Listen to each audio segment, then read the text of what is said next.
Hey guys, it's your girl Maya. So I'm reading Deuteronomy 8 from the ESV version. It's titled Remember the Lord Your God. And if I could give you the Cliff Note version of what stood out to me in this chapter, it would be one, the Lord led us through the wilderness, or led his people through the wilderness, not just for the sake of environment, or not just for the sake of leading them through the wilderness, but it says in the verse that he led them through the wilderness to humble them and to test them, to know the condition of their heart. And so that waiting produces evidence of your heart posture, evidence that you are following, obeying the word of the Lord, not just for the sake of the things that you are receiving, because you actually you believe God, you're obeying God, and you love God. So that waiting prayer produces a testing of your heart posture. And then it says that he allowed them to hunger, and he fed them with manna. So manna was the food that was given to them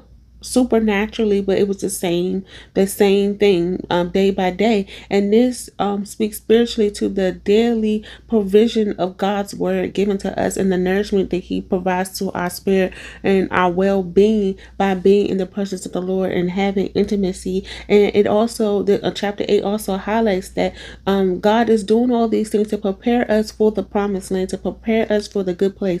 And so when we get to the good place, we are required to bless the Lord with all that he has given us, that we shall be faithful in our covenant. We should be faithful in our relationship. We should be faithful in doing the things that God has commanded us to do, fulfilling the assignments that are before us, not taking the resources that he has given us and using them to serve other gods. And it's also a reminder that we should not be proud in heart and thought, and that when it is asked upon us, how did we get these things, that you remember that it's not by your power, it's not by your might, but it was given to you by the power of God. And if we don't continue to serve the Lord, it says in verse 19, and if you forget the Lord your God and go after other gods and serve them and worship them, I solemnly warn you today that you shall surely perish. The Lord wants us to have good things. The Lord wants us to be abundantly blessed. Jesus said that I came that I may give you life and life more abundantly. We are not in a place of lack or scarcity or